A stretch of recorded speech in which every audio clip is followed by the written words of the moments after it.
This is a story from a collection by Joan Aiken called The Necklace of Raindrops.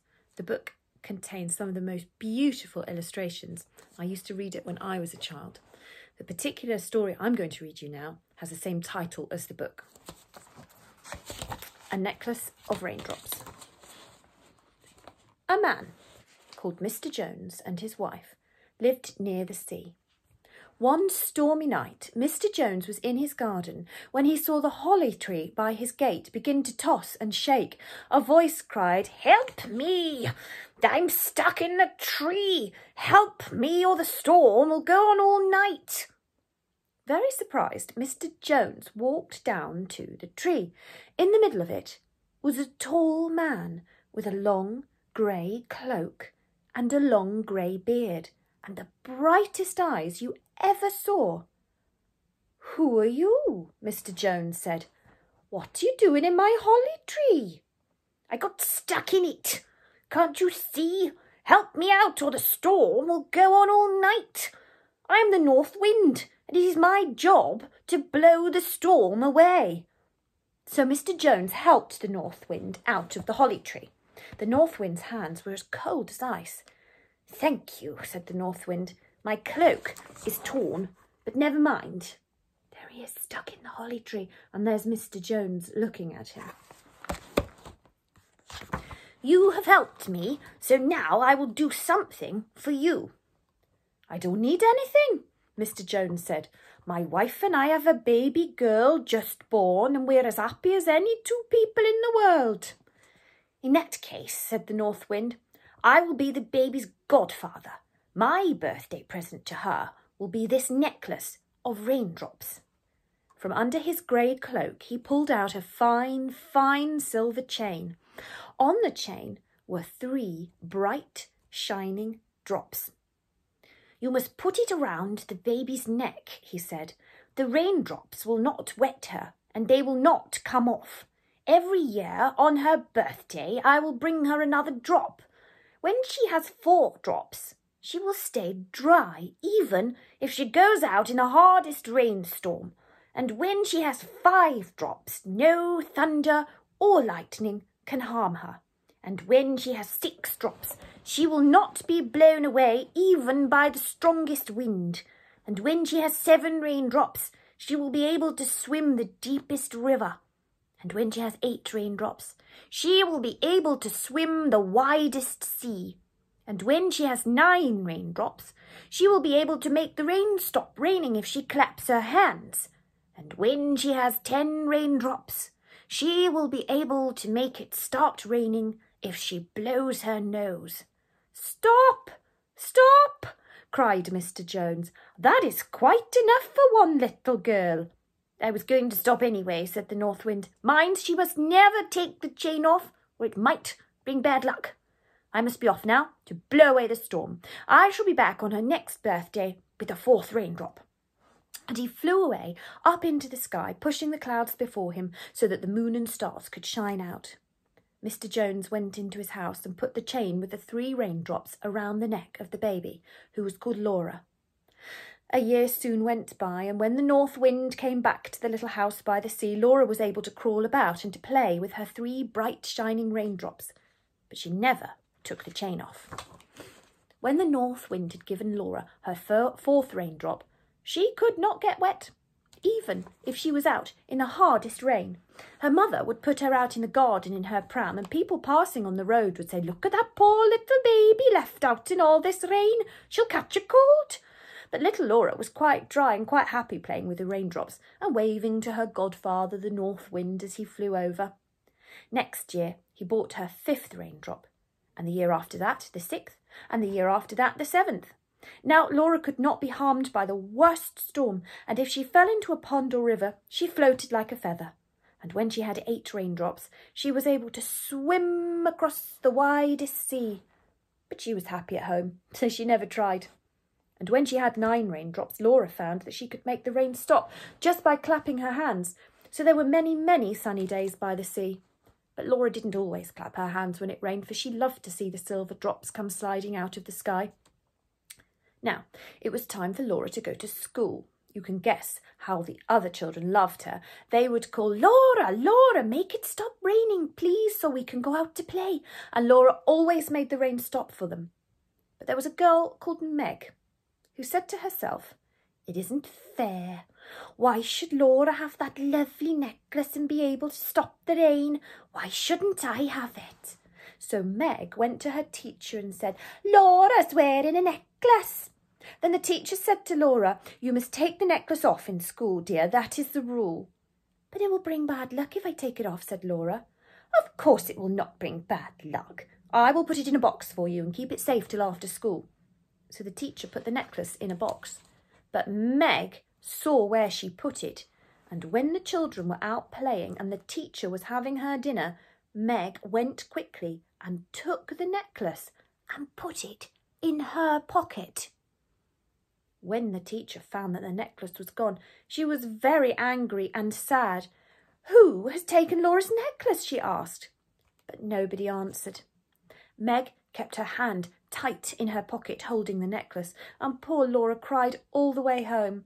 Her tears rolled down her cheeks like rain as she walked along by the sea.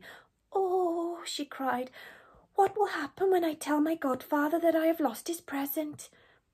A fish put his head out of the water and said, "Don't cry, Laura dear. You put me back in the sea when a wave threw me on the sand. I will help you find your necklace." And a bird flew down and called, "Ah, ah, don't cry, Laura dear. Ah, you saved me when a storm blew me onto your roof and hurt my wing. I will help you find your necklace." And a mouse popped his head out of a hole and said, "Don't cry, Laura dear. You saved me once when I fell in the river. I will help you find your necklace." So Laura dried her eyes. "How will you help me?" she asked. "I will look under the sea," said the fish, "and I will ask my brothers to help me." I will fly about and look in the fields and woods and roads," said the bird. And I will ask all my brothers to help me." "I will look in the houses," said the mouse, "and I will ask all my brothers to in every corner and closet of every room in the world to help me." So they set to work. While Laura was talking to her three friends, what was Meg doing? Well, she put on the necklace and walked out in a rainstorm. But the rain made her very wet. And when she clapped her hands to stop it raining, the rain took no notice. It rained harder than ever. The necklace would only work for its true owner. So Meg was angry, but she still wore the necklace until her father saw her with it. "Where did you get that necklace?" he asked. "I found it in the road," Meg said, which was not true. "It's too good for a child," her father said, and he took it away from her. Meg and her father did not know that a little mouse could see them from a hole in the wall. The mouse ran to tell his friends that the necklace was in Meg's house, and 10 more mice came back with him to drag it away. But when they got there, the necklace was gone. Meg's father had sold it for a great deal of money to a silversmith. 2 days later, what happened 2 days later? A little mouse saw it in the silversmith's shop and ran to tell his friends. But before the mice could come to take it, the silversmith had sold it to a trader who was buying fine and rare presents for the birthday of the Princess of Arabia. Then a bird saw the necklace and flew to tell Laura, the necklace is on a ship which is sailing across the sea to Arabia."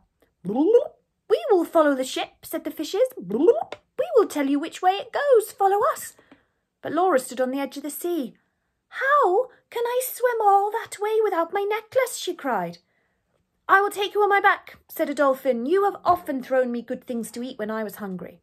So the dolphin took her on his back, and the fishes went on in front, and the birds flew above, and after many days they came to Arabia. "Now, where is the necklace?" called the fishes to the birds. The King of Arabia has it. He is going to give it to the princess for her birthday tomorrow." "Tomorrow is my birthday too," said Laura. "Oh, what will my godfather say when he comes to give me my 10th raindrop and finds that I have not got the necklace?" The birds led Laura into the king's garden, and she slept all night under a palm tree. The grass was all dry, and the flowers were all brown, because it was so hot and had not rained for a year. Next morning the princess came into the garden to open her presents. She had many lovely things: a flower that could sing, and a cage full of birds with green and silver feathers, a book that she could read forever because it had no last page, and a cat who could play cat's cradle, a silver dress of spider webs and a golden dress of goldfish scales, a clock with a real cuckoo to tell the time, and a boat made out of a great pink shell. And among all the other presents was Laura's necklace. When Laura saw the necklace, she ran out from under the palm tree and cried, "Oh, please, that necklace is mine." The King of Arabia was angry. "Who is this girl?" he said. "Who let her into my garden? Take her away and drop her in the sea." But the princess, who was small and kind, said, "Wait a minute, Papa." And to Laura she said, "How do you know it is your necklace?" "Because my godfather gave it to me. When I'm wearing it, I can go out in the rain without getting wet. No storm can harm me. I can swim any river and any sea, and I can make the rain stop raining." "But can you make it start to rain?" said the king. "Not yet," said Laura. "Not till my godfather gives me the 10th raindrop." "If you can make it rain, you shall have the necklace," said the king, "for we badly need rain in this country." But Laura was sad, because she could not make it rain until she had her 10th raindrop. Just then the north wind came flying into the king's garden. "There you are, goddaughter," he said. "I've been looking all over the world for you to give you your birthday present. Where is your necklace?" "The princess had it," says poor Laura. Here's the north wind arriving. He doesn't look very happy. And Laura's pointing at the princess, saying, "She's got my necklace." And there's the King of Arabia, who looks quite cross. Then the north wind was angry. "You should not have taken it off," he said. And he dropped the raindrop onto the dry grass, where it was lost. Then he flew away. Laura started to cry. "Don't cry," said the kind little princess. "You shall have the necklace back, for I can see it is yours." And she put the chain over Laura's head. As soon as she did so, one of Laura's tears ran down and hung on the necklace beside the 9 raindrops, making 10. Laura started to smile. She dried her eyes and blew her nose. And guess what? As soon as she blew her nose, the rain began falling. It rained and it rained. The trees all spread out their leaves and the flowers stretched their petals. They were so happy to have a drink. At last, Laura clapped her hands to stop the rain. The King of Arabia was very pleased. "That is the finest necklace I have ever seen," he said. "Will you come and stay with us every year so that we have enough rain?" And Laura said that she would do this. They sent her home in the princess's boat, made out of a pink shell, and the birds flew overhead and the fishes swam in front. There they are, on their way home. "I am happy to have my necklace back," said Laura, "but I am even happier to have so many friends." And what happened to Meg? The mice told the north wind that she had taken Laura's necklace, and he came and he blew the roof off her house and let in the rain. So she was soaking wet. The end.